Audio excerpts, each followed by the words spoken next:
नमो ॐ विष्णुपादाय कृष्णपृष्ठाय भूतले श्रीमते भक्तिवेदान्त स्वामिनिति नामिने। नमस्ते सरस्वती देवी गौरवाणी प्रचारिणे निर्विशेष शून्यवादी पाश्चात्यदेशतारिणे।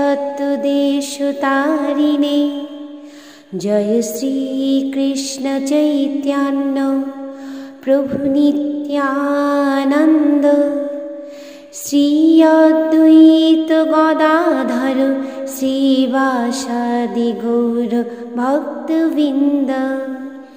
हरे कृष्णा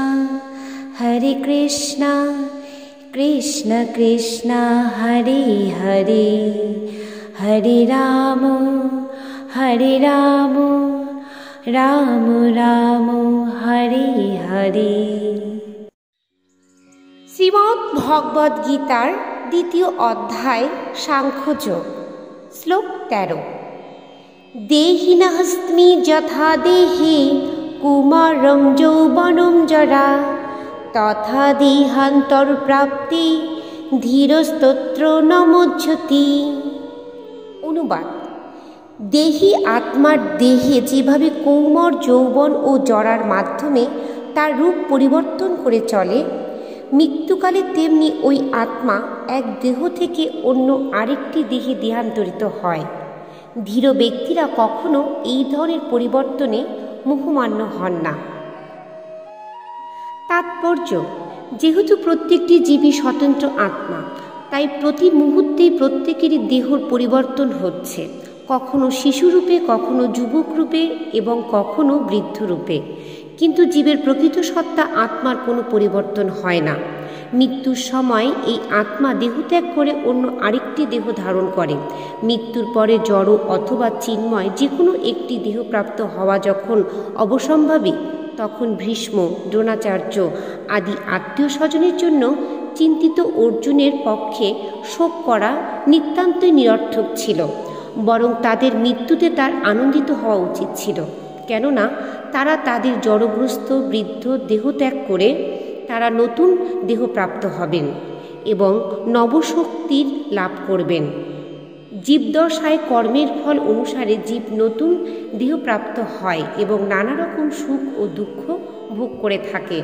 তাই ভীষ্ম ও দ্রোণের মতো মহাত্মারা দেহত্যাগের পর অবশ্যই চিন্ময় দেহ লাভ করবেন, অথবা অন্ততপক্ষে স্বর্গলোকে দিব্যদেহ প্রাপ্ত হয়ে উন্নততর সুখ ভোগ করবেন। সুতরাং কোনো পরিস্থিতিতেই শোক করার কোনো কারণ নেই। যে মানুষ জীবাত্মা ও পরমাত্মার স্বরূপ এবং পরা ও অপরা উভয় প্রকৃতির সম্পর্কে সম্পূর্ণভাবে অবগত, তাকে বলা হয় ধীর। এই প্রকার মানুষ জড় দেহের পরিবর্তনের জন্য কখনো শোক করেন না। আত্মাকে খণ্ড খণ্ড করে বিভক্ত করা যায় না। এই যুক্তিতে আত্মা ও পরমাত্মার একত্ব সম্বন্ধে মায়াবাদীদের যে মতবাদ, তা গ্রহণযোগ্য নয়। পরমাত্মাকে খণ্ড খণ্ড করে বিভক্ত করার ফলে যদি জীব আত্মার উদ্ভব হতো, তবে পরমাত্মার হতেন পরিবর্তনশীল। এই সিদ্ধান্ত পরমাত্মা যে অপরিবর্তনীয়, তার পরিপন্থী গীতাতে ভগবান প্রতিপন্ন করেছেন।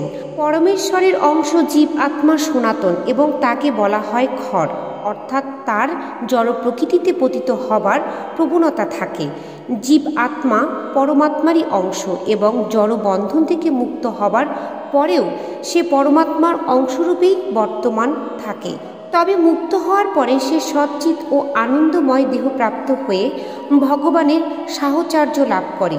প্রতিফলনের তত্ত্বটি প্রত্যেকটি জীবের দেহে উপস্থিত পরমাত্মার ক্ষেত্রে প্রযোজ্য। তিনি জীব আত্মার থেকেও স্বতন্ত্র।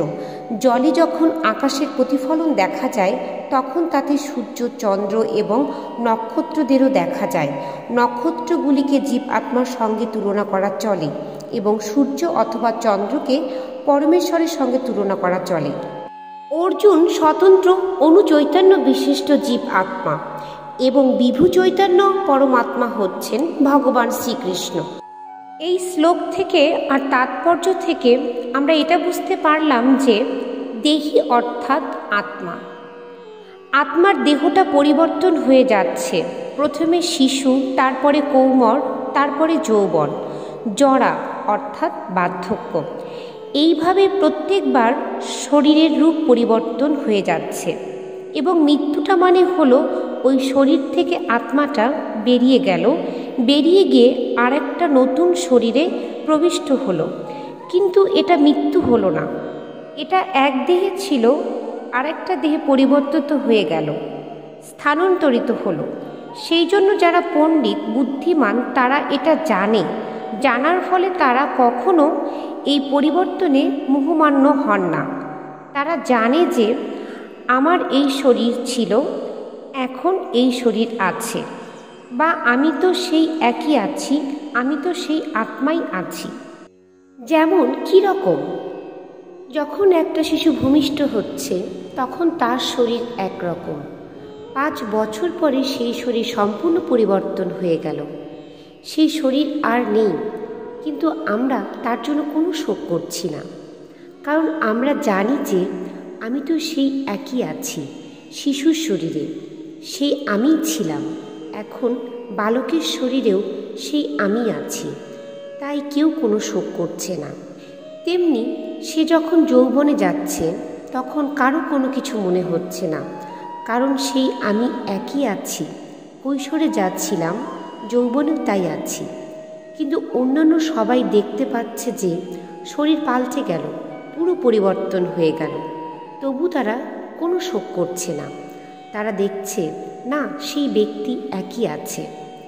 তারপরে যখন সে যৌবন থেকে বার্ধক্যে চলে গেল তখন সেই শরীর আমূল পরিবর্তন হয়ে গেল, কিন্তু তবু কারো কোনো কিছু শোক হচ্ছে না। সে ভাবল না আমার সেই শরীরটা কোথায় গেল, কারণ তারা জানে যে সেই ব্যক্তি একই আছে। অর্থাৎ সে মেনে নিয়েছে যে দেহি কিন্তু একই আছে, শুধু দেহর পরিবর্তন হচ্ছে, সেই জন্য তাদের কোনো শোক হচ্ছে না। কিন্তু যেই মুহূর্তে এই দেহটা থেকে অন্য আরেকটা দেহে চলে যাচ্ছে আর এটা কেউ দেখতে পাচ্ছে না, যেই সেই দেহটাকে অচল দেখল, সে ভাবল আরে যে মানুষটা এতদিন আমার সাথে কথা বলছিল, চলছিল, হাসছিল, সব কিছু করছিল, আজ সেই মানুষটা কোথায় চলে গেল। এটা তখন আর মেনে নিতে পারছে না, এই পরিবর্তনে সে শোকগ্রস্ত হয়ে যাচ্ছে। কিন্তু যারা পণ্ডিত তারা জানে যে না, মৃত্যু তো হচ্ছে এই শরীরটার, এর ভিতরে যে দেহি ছিল সে আরেকটা শরীরে গিয়ে প্রবেশ করেছে, সুতরাং সে আছে। অর্থাৎ এই শরীরের জন্য আমার শোক করার কোনো প্রয়োজন হয় না। স্থিতপ্রাজ্ঞ পণ্ডিতেরা কখনো কারো মৃত্যুতে শোক করে না। অর্থাৎ এটার দ্বারা এটাই বোঝা যাচ্ছে দেহি হচ্ছে নিত্য আর দেহ হচ্ছে অনিত্য। দেহির কোনো পরিবর্তন হয় না, দেহর পরিবর্তন হয় এবং বিনাশ হয়। এই শ্লোক থেকে আমরা এটা বুঝতে পারলাম। শ্রীমদ্ ভগবদ্ গীতা কি জয়। আমার নিজের ভাষার বলার মধ্যে যদি কোনো ভুল ত্রুটি হয়ে থাকে তাহলে আপনারা নিজের মনে করে ক্ষমা করবেন। আমি আমার বাবা মা, আমার শিক্ষক, গুরুকে প্রণাম জানাই। সমস্ত বৈষ্ণব আচার্য আর বৈষ্ণবদের শ্রদ্ধাপূর্বক প্রণাম জানাই। বাঞ্ছাকল্পতরুভ্যশ্চ কৃপা সিন্ধুভ্য এবচ প্রতিতানং পাবনেভ্যঃ বৈষ্ণবেভ্যঃ নমো নমঃ। হরে কৃষ্ণ।